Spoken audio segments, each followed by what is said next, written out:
ठीक है, doctor Manoj Yadav ji, doctor Manoj Yadav ji, political score settle करने के लिए आप सरकारी खजाने का दुरुपयोग कर रहे थे, देश की राष्ट्रीय सुरक्षा के साथ समझौता कर रहे थे, क्योंकि जा तो एक विदेशी कंपनी के पास रहा था ना डाटा, उसके बाद आपके पास आ रहा था। अच्छा दीपक जी, क्या है कि जब 30 से ज्यादा बिल लंबित है और 30 बिलों पर चर्चा होनी बाकी है, उस समय भी इस तरह का विवाद पैदा करने का बहुत बड़ा प्रोपेगेंडा है। जब एमनेस्टी इंटरनेशनल ने न्यू टर्न कर लिया है कि मैंने ऐसा कोई डाटा नहीं दिया है, जब एनएसओ ने कह दिया है कि मेरा कोई इससे कोई लेना देना नहीं है, जब इस तरह की बातें निकल करके आ रही है, फिर ये ड्रामा क्यों चल रहा है? देखिए ऐसा है दीपक जी, उल्टा चोर कोतवाल को डांटे, कांग्रेसी जो कल्चर है, कांग्रेस का जो खानदान है उसका जासूसी कराना उसकी संस्कृति रही है। कांग्रेसी खानदान की जासूसी कराना आपकी संस्कृति रही है। चच्चा नेहरू से लेकर के आपने ज्ञानी जेल सिंह विवेक जी सुन लीजिए ना, उनको फिर आ रहा हूं आपके पास।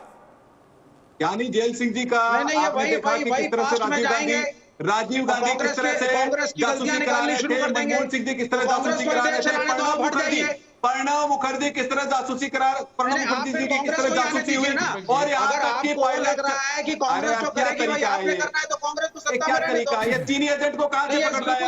ये सबसे बड़े तो है चीन के दलाल यहाँ बैठे हुए हैं। विवेक जी थोड़ा सा सब्र, विवेक जी थोड़ा सा सब्र। चीन के जो एजेंट बैठे हुए हैं उनको क्यों दिक्कत हो रही है? ये जो चीनी एजेंट है इनको क्या समस्या हो रही है? अरे मैं चीन के प्रवक्ता, चीनी एजेंट विवेक जी, आपको क्या तकलीफ हो रही है?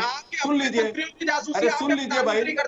देखिए ऐसा है दीपक जी, मैं ये पूछना चाहता हूं कि इसका जवाब पार्लियामेंट में दिया जाएगा कि सड़कों पे दिया जाएगा? इसका जवाब ट्विटर पे चाहते हैं कि रैलियों में चाहते हैं कि डिबेट में चाहते हैं? जब हमारे पार्टी मिनिस्टर ने जवाब देने जाते हैं तो संसद का चीरहरण किया जाता है, संसद का चीरहरण किया जाता है, लोकतंत्र के मंदिर के अंदर हमारे मिनिस्टर के पेपर फाड़ दिए जाते हैं। ये कहाँ किस तरह का ये लोकतंत्र है? मैं बस पूछना चाहता हूँ। संसद में जवाब देने जब आईटी मिनिस्टर खड़े होते हैं तो ड्रामा करते हैं, हो हल्ला करते हैं। अरे प्रेस कॉन्फ्रेंस करने से ठीक है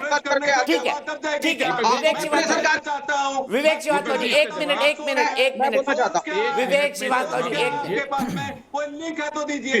मैं आ रहा हूँ आपके पास, आ रहा हूँ आपके पास। मेरे एक दर्शक सौरभ जैन बरेली से जुड़ गए।